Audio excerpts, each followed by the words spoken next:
Hello and welcome to another Miniature Elves video. Unboxing to do with Games Workshop's Middle-earth strategy battle game. I know many of the viewers on this channel, that's probably the least favourite of the topics that I cover. But a little bit of a different one. This is this has already been unboxed for my my podcast and sort of the supporting channel that goes with it, Out of the Frying Pan. But it was done so by my co-host Dan. So that's only gone up on that channel rather than the kind of dual purpose videos that I usually put up. So I do have my own set, so I thought I'd just do a pretty short video, less than 10 minutes or so, while I unbox these and build them for those people that are interested. So this is the latest offering from Forge World. They are resin miniatures, high quality resin miniatures. They've got the Hobbit branding, because that's the way the license works for these characters. But these are King Dain, Ironfoot and Thorin the Third Stonehelm.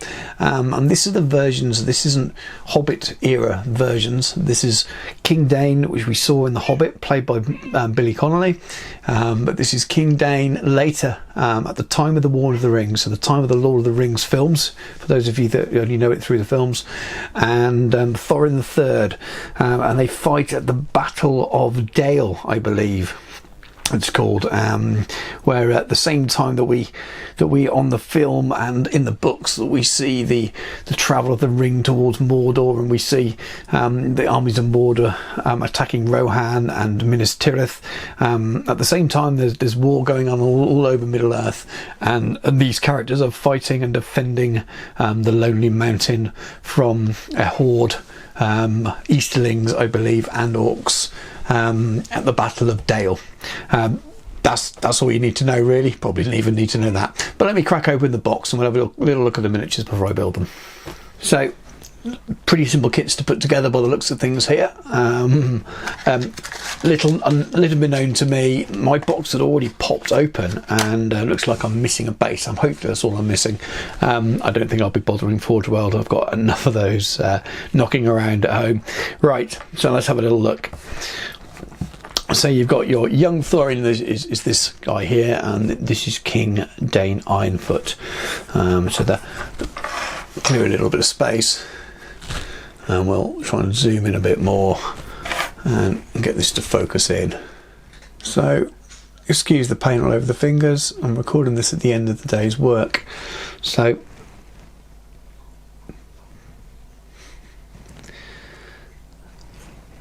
it looks pretty crisp as normal, everything you come to expect from a Forge World miniature.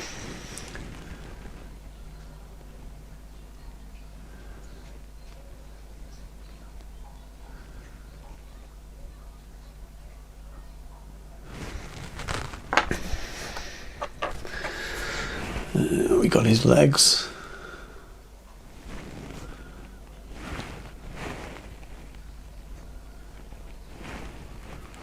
You go, body and shield of Thorin the Third.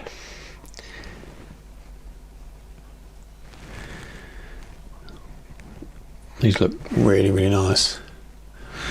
I'll see better when I've built them. And then we've got the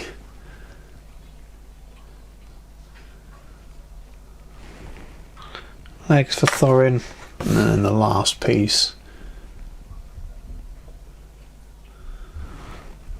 Our weapons. Right, but that's not so excited. So what I'll do now is I'll build them and we'll come back and we'll have a better look. Okay, so we are back and I've built them and it took about 5 minutes. Really easy to build. Next to nothing to clean up whatsoever. Just modern 3D design miniatures, well cut, well cast, and designed to go together easy. So real joy. So if you haven't sort of experienced any of the modern Forge World miniatures, be that resin ones I'm talking about here, but the plastics also count from the specialist games department. But if you've yet to try out sort of any of the new Blood Bowl characters, any of the new sort of Middle Earth things, or Necromunda or something, any of the modern design stuff is absolutely fantastic, regardless of what you think of the company and the price. I'm a big fan of the company, as I said before, but they do some absolutely beautiful miniatures. So let's have a little closer look. So let's look at Thorin 3 first. There we are. So I really like the dynamic pose. The face is fantastic. Every detail is really crisp. So this is obviously imagery that they have the rights to do some of the wider stuff that's covered in the books and appendices. But obviously this imagery is inspired by the Iron Hills from the Hobbit films, but design of Games Workshop's own, or Forge World's own, as far as I'm aware. I haven't heard the designers or the team there talking about the design, but you know, we don't see this in the films that Peter Jackson did. So I think the designs are very much based on the Iron Hills armour evolving, and it was the Iron Hills that took over at the Lonely Mountain, and were in charge from that point onwards, the end of the Hobbit era, shall we call it. But it's a lovely miniature.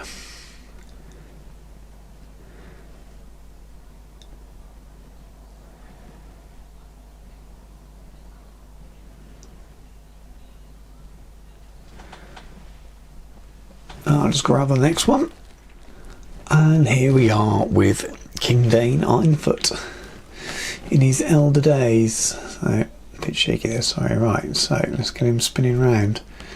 So I haven't said the price yet. So these are £21 for the two, which is obviously a lot more expensive than those of you who are fans of historical gaming are at the channel and subscribe to the channel because of the historical stuff I do. I can imagine you aghast at the price there, but fantasy miniatures tend to be a lot more expensive, and these are premium quality, boutique if you like, fantasy miniatures. So you know, that's a pretty sort of standard for that kind of thing from Forge World. Like it or not, it is what it is. I'm happy to pay it occasionally, because you don't need too many of these, and I don't release too many. He's fantastic as well. I'm not sure which one I like the best. I quite like the movement on Thorin 3, but King Dain's pretty cool as well. I've got the younger version already in an Iron Hills army I have, but no doubt these two will be painted, and I can use them with my existing stuff, which is another cool thing about the theme that comes with it. So I won't go into that too much on this video, but the theme that these two bring is enabling you to use your existing Hobbit era Iron Hills miniatures and refight some of the war in the north, so the attack on the Lonely Mountain in the War of the Ring, which is quite cool. So just by adding in a couple of characters, you can get a whole new use for your army and a whole new era.